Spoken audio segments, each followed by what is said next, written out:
नमस्कार दोस्तों, आज हम इस वीडियो में आपके साथ डिस्कस करेंगे शिल्डेड मेटल आर्क वेल्डिंग के बारे में, जिसे SMAW के नाम से भी जानते हैं।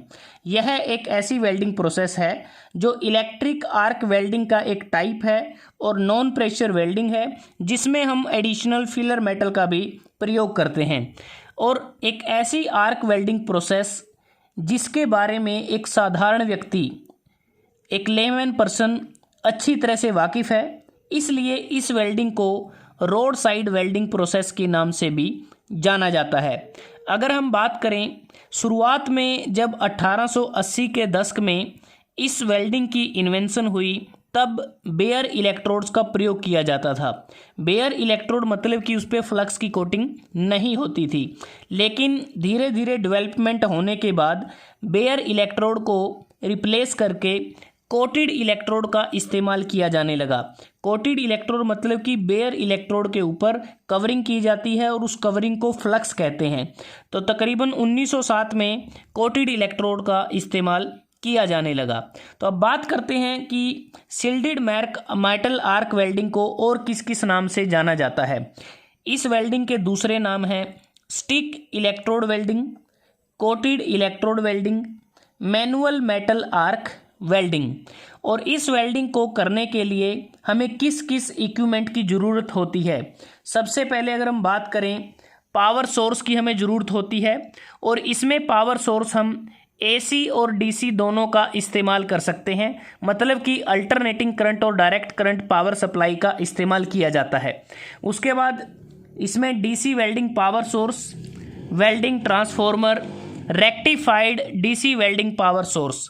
मतलब कि अगर हम DC वेल्डिंग पावर सोर्स का इस्तेमाल करते हैं, यह एक वर्साटाइल पावर सोर्स है जिसमें हम वैरायटी ऑफ मेटल्स को उनकी डिज़ायर्ड थिकनेस के अनुसार वेल्ड कर सकते हैं। क्योंकि जो DC वेल्डिंग पावर सोर्स है, यह एक पोर्टेबल ऑपरेशन को प्रोवाइड करता है, और इसमें हम जो कोटेड इलेक्ट्रोड होती हैं उसकी लार्ज वैरायटी को एफिशिएंटली यूज़ कर सकते हैं। अगर वेल्डिंग ट्रांसफॉर्मर की बात करें, यह इसकी जो इनिशियल कॉस्ट है वो कम होती है, और इसकी ऑपरेशनल और मेंटेनेंस कॉस्ट भी कम होती है, और इसमें कोई भी मूविंग पार्ट नहीं होता, जिसके कारण काफ़ी क्वाइट ऑपरेशन ये हमें प्रदान करता है। Rectified DC welding power source की अगर हम बात करें, बिल्कुल डिज़ाइन में सिंपल होता है, और rectified DC welding power source में DC वेल्डिंग पावर सोर्स और वेल्डिंग ट्रांसफॉर्मर, इन दोनों का कंबाइन एडवांटेज होता है। उसके बाद होता है कनेक्टिंग केबल्स, या जिसको हम लीड्स बोलते हैं। अगर आप देखें यहाँ पर, ये जो लीड्स हम यूज़ करते हैं, क्योंकि जो लीड होती हैं ये पावर सोर्स के साथ जुड़ी होती हैं, और एक लीड हमारी इलेक्ट्रोड होल्डर के साथ कनेक्टेड होती है, और जो दूसरी लीड होती है वो हमारी जो अर्थ या फिर ग्राउंड क्लैंप के साथ, हमारा जो टेबल या वर्क पीस के साथ जुड़ी होती है। क्योंकि जो वर्किंग केबल हम यूज़ करते हैं वो बेसिकली दो टर्मिनल होते हैं, एक पॉजिटिव टर्मिनल होता है और एक होता है नेगेटिव टर्मिनल। तो उसके साथ ये जुड़े होते हैं, क्योंकि पॉजिटिव टर्मिनल को हम एनोड कहते हैं, और नेगेटिव टर्मिनल को, जो पावर सोर्स होता है, उसके नेगेटिव टर्मिनल को कैथोड कहते हैं। अब बात करते हैं, नेक्स्ट है केबल कनेक्टर्स। जो केबल कनेक्टर्स अगर आप देखें यहाँ पर लगे होते हैं, इनका इस्तेमाल हम तब करते हैं जब हमें ज़्यादा लंबाई की वेल्डिंग केबल की ज़रूरत होती है, क्योंकि इसकी मदद से हम केबल को जोड़ सकते हैं।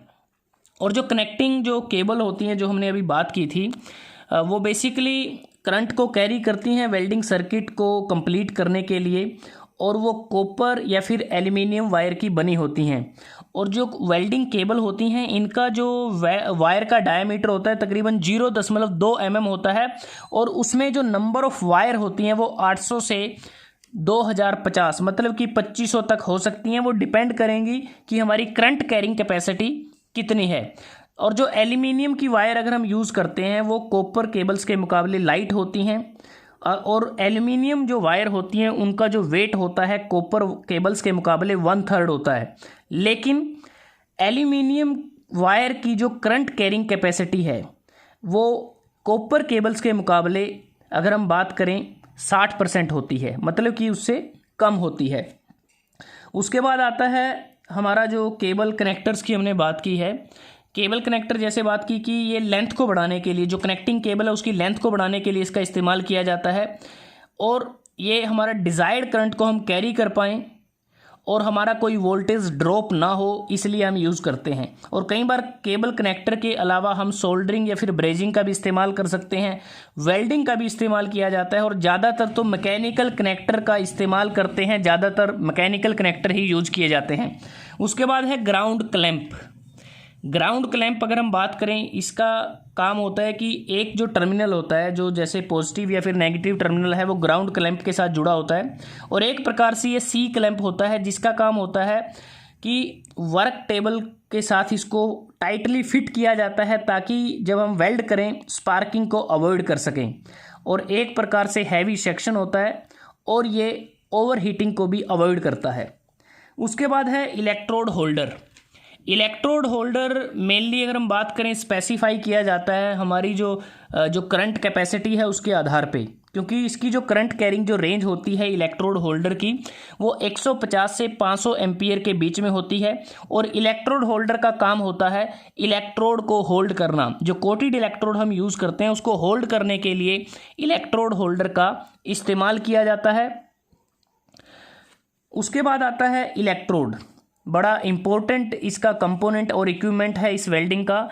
कोटेड इलेक्ट्रोड हम यूज़ करते हैं जिसका डायामीटर 2.5 से 6.35 mm के बीच में हो सकता है, और कोटेड जो इलेक्ट्रोड यूज करते हैं उसकी लंबाई 300 mm से 450 mm के बीच में हो सकती है। और इम्पॉर्टेंट बात यह है कि जब भी हम मेटल्स को वेल्ड करते हैं तो उसी मटेरियल से बने कोटेड इलेक्ट्रोड का यूज किया जाता है। अगर हम बात करें जो कोटेड इलेक्ट्रोड हैं वो low carbon steel, low alloy steel, quenched और tempered steel, high alloy steel, corrosion resistance steel, stainless steel, cast iron, malleable iron आदि की बनी होती हैं। और एल्यूमिनियम अलॉय के केस में भी इस वेल्डिंग का लिमिटेड यूज़ रहता है, और निकल अलॉयज़ की भी वो बनी होती हैं, लेकिन कॉपर और कॉपर अलॉयज़ के लिए इसका कम ही इस्तेमाल किया जाता है। उसके बाद आता है चिपिंग हैमर। अगर आप इस डायग्राम को देखें, यहाँ पर ये चिपिंग हैमर है जिसका हम इस्तेमाल करते हैं। चिपिंग हैमर का अगर आप देखें, इसका एक एंड अगर आप देखें वो बिल्कुल चीजल की तरह होता है, दूसरा एंड पॉइंटेड एंड होता है, जिसका काम होता है जब हमारी वेल्डिंग कंप्लीट हो जाती है तो स्लैग को रिमूव करने के लिए चिपिंग हैमर का इस्तेमाल किया जाता है। उसके बाद है वेल्डिंग या फिर फेस शील्ड। इसको हम प्रोटेक्टिव शील्ड भी कह देते हैं, जिसका काम होता है कि जो वेल्डर जब वेल्ड करता है उस दौरान काफ़ी ज़्यादा इंफ्रारेड और अल्ट्रा वायलेट रेज वहाँ से निकलती हैं और वेल्डिंग आर्क के द्वारा, तो इन अल्ट्रा वायलेट रेज और इंफ्रारेड रेज से बचने के लिए और वेल्डर के लिए प्रोटेक्टिव शील्ड या फेस शील्ड का इस्तेमाल किया जाता है। उसके बाद है वायर ब्रश। अगर आप देखें वायर ब्रश, ये देख पा रहे हैं जो वुडन का बना होता है, जिसमें अगर आप देखें जो वायर होती हैं वो स्टील वायर इसमें यूज की जाती हैं। इसका काम होता है कि जो काफ़ी ज़्यादा जो स्लैग, जो स्ट्रॉन्ग स्लैग होता है जो आप चिपिंग हैमर से रिमूव नहीं कर सकते, तो उसको हम वायर ब्रश की मदद से रिमूव कर सकते हैं। उसके बाद अगर आप देखें लेदर ग्लव्स हैं जो हम हाथों में यूज कर सकते हैं ताकि जब हीट पैदा होती है तो उससे बचा जा सके। उसके बाद नोज मास्क है, इसका इस्तेमाल किया जा सकता है। फ्यूम एक्सट्रैक्टर है, जब फ्यूम एक्सट्रैक्टर नहीं होता तो हम नोज मास्क का इस्तेमाल कर सकते हैं। तो ये कुछ ऐसे इक्विपमेंट हैं जिसका हम इस्तेमाल करते हैं शिल्डेड मेटल आर्क वेल्डिंग को करते समय। अब बात करते हैं कि इस वेल्डिंग के द्वारा हम कौन कौन से ज्वाइंट बना सकते हैं। Butt joint, lap joint, fillet और T joint, corner joint, edge joint, plug joint, strapped joint, slotted lap joint. लेकिन ज़्यादातर जो मोस्टली ज्वाइंट बनाए जाते हैं उसमें butt joint, lap joint, fillet और टी ज्वाइंट हैं। तो अब बात करते हैं कि शिल्डेड मेटल आर्क वेल्डिंग को कैसे किया जाता है, इसकी एडवांटेज क्या हैं, डिसएडवांटेज क्या हैं और इसकी एप्लीकेशन क्या है। तो हम वर्किंग की बात करते हैं। तो सबसे पहले हमारा इसमें काम रहता है कि जब हम वेल्डिंग पावर सोर्स हमारे पास होगा तो यहाँ पर क्या है कि हमें आर्क को जनरेट करना है। इलेक्ट्रोड और वर्क पीस के बीच में आर्क को इनिशिएट किया जाता है। तो सबसे पहले इलेक्ट्रिकल कनेक्शन को कंप्लीट किया जाता है और उसके बाद कोटेड इलेक्ट्रोड को इलेक्ट्रोड होल्डर में पकड़ते हैं और ऐसा करने के बाद वेल्डर वेल्डिंग ऑपरेशन को परफॉर्म करने के लिए एक प्रकार से तैयार हो जाता है। और अब इलेक्ट्रोड और वर्क पीस के बीच में आर्क को इनिशिएट करने से पहले ओसीवी मतलब कि ओपन सर्किट वोल्टेज और वेल्डिंग करंट की सेटिंग करने की आवश्यकता होती है। वेल्डिंग ट्रांसफार्मर में मुख्यतः ओपन सर्किट वोल्टेज के लिए दो सेटिंग होती हैं, एक होती है 80 वोल्ट के लिए और दूसरी होती है 100 वोल्ट के लिए। और जो वेल्डिंग रेक्टिफायर या फिर जो डीसी वेल्डिंग जनरेटर में जो ओसीवी है वो 3 से 6 वोल्ट की रेंज में वेरी कर सकती है। और अगर हम इम्पोर्टेंट पॉइंट ये रहता है कि जो डीसी पावर सोर्स के प्रयोग के समय ओपन सर्किट वोल्टेज की सेटिंग 10 से 20% कम हो सकती है वेल्डिंग ट्रांसफार्मर के प्रयोग के मुकाबले, क्योंकि वेल्डिंग ट्रांसफार्मर के केस में हम एसी का यूज करते हैं सेम करंट रेटिंग में। दूसरी बात की जो ओपन सर्किट वोल्टेज कितनी सिलेक्ट करनी है यह निर्भर करता है वेल्डिंग करने के लिए किस टाइप की इलेक्ट्रोड कोटिंग का प्रयोग किया गया है उस पर। करंट सेटिंग कितनी रखनी है यह इलेक्ट्रोड की कोर वायर के डायामीटर पर डिपेंड करता है। तो जैसे हम बार बार बात कर रहे हैं कि कोटेड इलेक्ट्रोड यूज़ करते हैं, जो कवरिंग है उसको फ्लक्स कहा जाता है। तो बेसिकली हम फ्लक्स क्यों यूज़ करते हैं इलेक्ट्रोड वायर पर? मेनली जो फ्लक्स का काम होता है कि जब हम वेल्ड करते हैं तो वेल्ड करते समय हमारा जो वेल्ड पूल होता है मोल्टन मेटल होता है तो वो डायरेक्टली एटमॉस्फेयर की गैसेस के साथ संपर्क में ना आए। तो उससे क्या है कि अगर वो उसके संपर्क में आ जाएगा तो हमारा जो वेल्ड पूल है उसमें इम्प्योरिटीज़ आ जाएंगी और वेल्ड हमें अच्छी क्वालिटी का नहीं मिलेगा। तो इस बात का हमें ध्यान रखना होता है। उसके बाद अगर हम बात करें जब हमने ओसीवी और करंट की सेटिंग कर ली है, इसके बाद एक बात हमेशा इसमें याद रखनी है कि आर्क को इनिशिएट करने से पहले आँखों की सुरक्षा के लिए वेल्डर एक हाथ में प्रोटेक्टिव शील्ड का प्रयोग करना ना भूले। तो अब सबसे पहला जो स्टेप रहेगा आर्क को इनिशिएट करना, मतलब कि स्ट्राइकिंग द आर्क। अब आर्क को इनिशिएट करते समय जहां पर हमें वेल्डिंग शुरू करनी है वर्क पीस के ऊपर, तो उस पॉइंट के अराउंड स्मॉल स्पेस को आयोनाइज करने की आवश्यकता होती है, विशेषकर तब जब वर्क पीस और इलेक्ट्रोड दोनों कोल्ड होते हैं, ठंडे होते हैं। तो शिल्डेड मेटल आर्क वेल्डिंग में आर्क को स्ट्राइक करने के लिए दो मेथड्स का प्रयोग किया जाता है और वो दो मेथड होते हैं टच एंड ड्रा मेथड और दूसरा होता है ड्रैग मेथड। अब इन दोनों मेथड्स का इस्तेमाल किया जाता है आर्क को स्ट्राइक करने के लिए। जो टच एंड ड्रॉ मेथड होता है, इस मेथड में इलेक्ट्रोड को वर्क पीस के ऊपर डिजायर्ड स्पॉट पर टच किया जाता है और टच करते ही बड़ी तेज़ी से वापस हम इलेक्ट्रोड को उठा लेते हैं। तकरीबन 3 से 4 mm का गैप मेंटेन करते हैं इलेक्ट्रोड और वर्क पीस के बीच में। और थोड़ी सी अगर देरी हुई तो शॉर्ट सर्किट के समय इलेक्ट्रोड हमारी फ्यूज़ हो जाएगी, इलेक्ट्रोड बुझ जाएगी और वर्क पीस और इलेक्ट्रोड के बीच आर्क स्ट्राइक करना संभव नहीं होगा। और यह दिक्कत अक्सर जो नए ट्रेनी होते हैं, जो नए वेल्डर होते हैं, उनके साथ आती है। इसलिए एक सेटिस्फैक्ट्री आर्क को इनिशिएट करने के लिए इस प्रोसीजर को 2, 3 या इससे ज़्यादा बार भी दोहराया जा सकता है।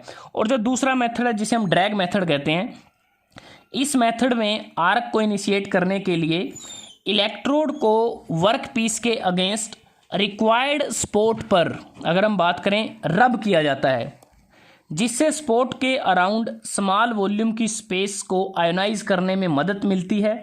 और ऐसा करने से कुछ मेटल वेपर्स भी रिलीज होते हैं और इसमें 2 या 3 अटेम्प्ट में आर्क अच्छी तरह से इनिशिएट हो जाती है। लेकिन ड्रैग मेथड से आर्क इनिशिएशन वाला स्पॉट गड़बड़ा जाता है और नए ट्रेनी आर्क इनिशिएट करने के लिए इसी मेथड को अपनाते हैं क्योंकि यह एक आसान तरीका है। जबकि टच एंड ड्रा मेथड से हमें क्लीन वेल्ड मिलता है और इस मेथड को अनुभवी जो वेल्डर हैं, जो एक्सपीरियंस्ड पर्सन हैं, वही इसको अडोप्ट करते हैं। और एक बात और, जब हम पावर सोर्स यूज़ करते हैं ये बेसिकली कांस्टेंट करंट टाइप का होता है, क्योंकि शिल्डेड मेटल आर्क वेल्डिंग में वेल्डिंग करते समय ऑपरेटर को जब वेल्ड करता है तो उस दौरान क्या होगा कि थोड़ी बहुत जो उसका हाथ होता है वो डगमगा जाता है, उसमें मूवमेंट आ जाती है।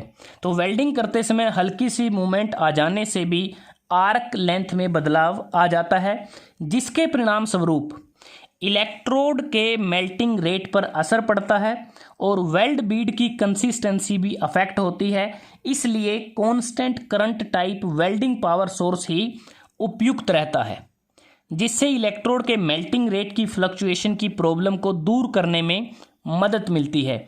और एक बार इलेक्ट्रोड और वर्कपीस के बीच में स्टेबल आर्क एस्टेब्लिश होने के बाद यह स्टेडी रहती है जब तक इलेक्ट्रोड कंज्यूम ना हो जाए या फिर वर्कपीस की वेल्डिंग पूर्णतः कंप्लीट ना हो जाए।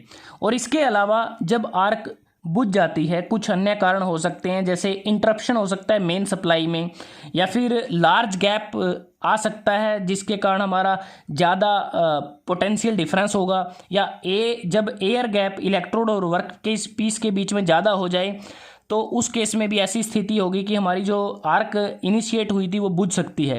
तो ऐसी स्थिति में आर्क को फिर से रीस्ट्राइक करना पड़ता है, या तो उसी पॉइंट पे करेंगे जहाँ पर इंटरप्शन हुआ था, या फिर किसी नए पॉइंट पे हम उसको फिर से रीस्ट्राइक कर सकते हैं। और उस दौरान जब हम रीस्ट्राइक करेंगे हमारे पास क्या होगा, सेमी कंज्यूम्ड हॉट इलेक्ट्रोड होगी। तो मतलब कि सेमी कंज्यूम्ड हॉट इलेक्ट्रोड के द्वारा गर्म वर्कपीस पे फिर से आर्क को रीस्ट्राइक करना आसान रहता है, क्योंकि इलेक्ट्रॉन का जो एमिशन होता है इलेक्ट्रोड या वर्कपीस के हाई टेम्परेचर के द्वारा वो फैसिलिटेट किया जाता है। और आर्क की रीस्ट्राइकिंग वेल्ड बीड से दूर और आर्क क्रेटर से तकरीबन 15 से 25 mm के बीच की दूरी पर वो की जाती है। अगर आप इस डायग्राम को देखें यहाँ से आपको टोटली क्लियर हो जाएगा कि यहाँ पर ये जो मोल्टन मेटल है और ये आर्क मेंटेन हुई है, तो यहाँ पर जो आर्क क्रेटर है इससे तकरीबन थोड़ा सा डिस्टेंस आगे हम ऐसा फिर से रीस्ट्राइक करते हैं आर्क को। एक बार स्टेबल आर्क जब एस्टेब्लिश हो जाएगी रीस्ट्राइक करने के बाद, तो आर्क को वेल्ड क्रेटर की तरफ मूव किया जाएगा, जहाँ पर क्रेटर को फील करने के बाद आर्क को मोमेंट बिल्कुल एक तरह से पूरी तरह से हम इलेक्ट्रोड को हिला हिलाकर वहाँ पर हेल्ड करते हैं ताकि जो क्रेटर है उसको अच्छी तरह से फील किया जाए। आर्क क्रेटर बेसिकली क्या होता है कि मोल्टन मेटल का जो पूल है उसका जो डिप्रेशन होता है वो होता है, उसको अच्छी तरह से फील करना होता है। और क्रेटर को फील करने के बाद हम इंटेंडेड पाथ पर तेज़ी से वेल्ड करते हैं ताकि हमारा जो वेल्ड है पूरी तरह से कंप्लीट हो जाए। और क्रेटर से कुछ डिस्टेंस आगे इसलिए आर्क को रीस्ट्राइक किया जाता है ताकि वेल्ड मेटल को स्लैग के इंट्रैप्टमेंट से बचा जा सके। और यह अक्सर देखा गया है कि आर्क रीस्ट्राइकिंग के पॉइंट पर वेल्ड बीड वाइड और पीकी बन जाती है, और यह क्रेटर की ओवर वेल्डिंग के कारण होता है। इससे जितना संभव हो उतना बचना चाहिए, क्योंकि ऐसा होने से वेल्डिंग ज्वाइंट में ये जो वेल्ड मेटल होता है, ये जो वेल्डिंग ज्वाइंट है, इसमें स्लैग, इंट्रैप्टमेंट, पोरोसिटी और क्रैक्स नामक वेल्डिंग डिफेक्ट आ जाते हैं। और इसके बाद हमें यह भी पता होना चाहिए कि बढ़िया वेल्ड प्राप्त करने के लिए पेरेंट मेटल या जो बेस मेटल है और जो मटेरियल हमारा डिपॉजिट होगा इलेक्ट्रोड से, उनके बीच में प्रॉपर फ्यूज़न होना अति आवश्यक है। इसलिए बेस मेटल या पेरेंट मेटल का जो सरफेस है वो उसको थोरोली मेल्टेड होना ज़रूरी है ताकि सफिशिएंट डेप्थ का आर्क क्रेटर बन सके, अदरवाइज सैलो क्रेटर बनेगा। और सैलो क्रेटर के केस में इलेक्ट्रोड से मेटल ड्रॉपलेट पेरेंट मेटल में अच्छी तरह से फ्यूज़ नहीं होंगी, और ये मेटल की जो ड्रॉपलेट हैं बिना फ्यूज़न के वर्क पीस के सरफेस पर डिपॉजिट हो जाती हैं और कह सकते हैं सरफेस के ऊपर बैठ जाती हैं। इसलिए गुड वेल्ड को प्राप्त करने के लिए जो डेप्थ ऑफ पेनिट्रेशन है वो 1.5 से 2.0 mm से कम नहीं होनी चाहिए। तो इसलिए हमारी जो डेप्थ ऑफ पेनिट्रेशन होती है वो दो चीज़ों पे डिपेंड करती है, जो हीट इनपुट होगा वर्कपीस में पर यूनिट टाइम, और हमारे वेल्डिंग करंट पर वो डिपेंड करेंगी। वेल्डिंग करंट अगर थिन कोटेड इलेक्ट्रोड है तो उस केस में कम रखते हैं, अगर हैवी कोटेड इलेक्ट्रोड है तो उस केस में वेल्डिंग करंट को ज़्यादा रखा जाता है। उसके बाद जैसे अगर हम बात करें यहाँ पर जो आर्क हमारी इनिशिएट हुई थी, तो यहाँ पर जो टेम्परेचर है वो 6000 डिग्री से 7000 डिग्री सेल्सियस के बीच में रहता है, और जो इलेक्ट्रोड की जो कोर वायर है और जो कोटिंग होती है वो दोनों मेल्ट करती हैं। और जो कोटिंग मेल्ट करती है, जैसे हमने बात की कि वो एक प्रकार से फ्लक्स होता है। जब वो फ्लक्स मेल्ट करता है, बेसिकली वो एक प्रकार से प्रिवेंट करता है कि जो एटमॉस्फेरिक जो गैसेस होती हैं वो हमारे मोल्टन पूल के साथ ना आ जाएं। दूसरा, जब हमारा ये मोल्टन पूल ठंडा हो जाता है तो ये जो फ्लक्स की कवरिंग है वो स्लैग में बदल जाती है, और स्लैग फिर से हमारा जो स्लैग का काम ये रहता है कि वेल्ड मेटल हमारा अच्छी तरह से वो उसका सॉलिडिफिकेशन हो जाए, इसमें भी वो मदद करता है। साथ में ये जो फ्लक्स होता है जिसकी हम कवरिंग करते हैं, ये हमारी प्रोसेस एफिशिएंसी को भी इम्प्रूव करता है, क्योंकि इसके इस्तेमाल से हमारा जो स्पैटर है वो बहुत कम बनते हैं, बर्निंग लॉसेस भी हमारे कम होते हैं, और बाद में स्लैग को हम चीपिंग हैमर की मदद से इसको रिमूव कर सकते हैं। उसके बाद अगर हम बात करें, जब हमें मल्टी रन वेल्ड करना होता है तो उस केस में हमारा जो फर्स्ट रन होगा, जब पहला वेल्ड पास हम करेंगे तो उसमें हम जो इलेक्ट्रोड यूज़ करते हैं वो 2 से 3.15 mm डायमीटर की यूज़ करते हैं। और जब हम ओवरहेड या फिर वर्टिकल वेल्डिंग करते हैं उस केस में हमारा जो इलेक्ट्रोड है उसका मैक्सिमम डायमीटर 4 mm तक हो सकता है। लेकिन डाउन हैंड वेल्डिंग पोजीशन में हम काफ़ी तेज़ी से हमारी वेल्ड हो, इसके लिए हम जो इलेक्ट्रोड यूज़ करते हैं वो 5 mm डायमीटर की हो सकती है। और जब हमें हाई प्रोडक्शन रेट हमें बनाना है, ज़्यादा वेल्डिंग करनी है, प्रोडक्शन ज़्यादा दिखानी है, तो उस केस में हमारा जो इलेक्ट्रोड का डायमीटर है वो 6.3 mm तक हो सकता है। अगर हम 6.3 mm का इलेक्ट्रोड ना यूज़ करें डायमीटर का, तो उस केस में हमारा जो वेल्ड पूल है वो ज़्यादा बड़ा बनेगा, पूरी तरह से मैनेज नहीं होगा, और जो वेल्ड होगा वो पुअर क्वालिटी का होगा। और शिल्डेड मेटल आर्क वेल्डिंग से हम सभी पोजीशन में वेल्ड कर सकते हैं। डाउन हेड, जिसे हम फ्लैट वेल्डिंग कहते हैं, वो कर सकते हैं, हॉरिजॉन्टल वेल्डिंग कर सकते हैं, वर्टिकल वेल्डिंग कर सकते हैं, ओवरहेड वेल्डिंग कर सकते हैं। और इसमें जो वेल्ड बीड हमारा बनता है वो इलेक्ट्रोड के डायमीटर का तकरीबन 1.5 से 2.5 गुना बड़ा होता है, मतलब कि 1.5 to 2.5 times the diameter of electrode. तो ये इस प्रकार से शिल्डेड मेटल आर्क वेल्डिंग होती है। अगर हम बात करें एडवांटेज की, एक सिंपलेस्ट फॉर्म होती है सभी आर्क वेल्डिंग प्रोसेसेस में, इसके इक्विपमेंट की कॉस्ट कम रहती है, एक पोर्टेबिलिटी है, मतलब कि इसको एक जगह से दूसरी जगह ले जाना आसान है, सभी वेल्डिंग पोजीशन के लिए उपयुक्त रहती है, अडेप्टेबल है कन्फाइंड स्पेसिस में, रिमोट लोकेशन में, क्योंकि इसको आसानी से लेके जा सकते हैं, बिग रेंज ऑफ मेटल और अलॉयज़ को वेल्ड करना इसमें संभव होता है। अगर हम डिसएडवांटेज की बात करते हैं, GMAW gas metal arc welding और सबमर्ज्ड आर्क वेल्डिंग के कंपैरिजन में इसकी जो स्पीड है वो कम है, स्लो वेल्डिंग है उनके मुकाबले। अक्सर क्लीनिंग प्रॉब्लम रहती है क्योंकि स्लैग बनता है जिसको इलेक्ट्रोड कवरिंग के कारण, और उसे हमें रिमूव करना पड़ता है। हाई मेटल वेस्टेज होती है, करंट लिमिट्स लोअर होती हैं कॉन्टीन्यूस या फिर ऑटोमेटिक जो प्रोसेसेस होती हैं उनके मुकाबले। इस प्रोसेस को मैकेनाइजेशन या ऑटोमेटेड करना डिफ़िकल्ट है, एक प्रकार से मैनुअल वेल्डिंग हम इसे कह सकते हैं, और इसमें मेटल ट्रांसफ़र भी हमारा क्लियर नहीं होता। उसके बाद आता है कि एप्लीकेशन इसका कहाँ पर यूज़ होता है। सबमर्ज्ड जो शिल्डेड मेटल आर्क वेल्डिंग है, इसको आज की डेट में अगर हम बात करें तो ज़्यादातर फैब्रिकेशन और मेंटेनेंस वर्क में इसका यूज़ किया जाता है, और इसकी जो एप्लीकेशन है शिप बिल्डिंग में, बिल्डिंग और ब्रिज कंस्ट्रक्शन में, ऑटोमोटिव और एयरक्राफ्ट इंडस्ट्री में, प्रेशर वेसल की वेल्डिंग के दौरान, कुछ स्ट्रक्चर की वेल्डिंग के दौरान इसे हम यूज कर सकते हैं। तो जो शिल्डेड मेटल आर्क वेल्डिंग है ये एक स्लोली प्रोसेस है जिसके कारण इसको आज की डेट में रिप्लेस कर दिया गया है। तो दोस्तों, अगर आज हमने इस वीडियो में आपके साथ डिस्कस किया शिल्डेड मेटल आर्क वेल्डिंग। अगर ये वीडियो आपको अच्छा लगा आप इसको लाइक कर सकते हैं, शेयर कर सकते हैं अपने दोस्तों के साथ, स्टूडेंट्स के साथ, और चैनल को सब्सक्राइब करना ना भूलें। जल्दी हाजिर होते हैं एक नए वीडियो के साथ, तब तक के लिए धन्यवाद। आपका दिन शुभ रहे।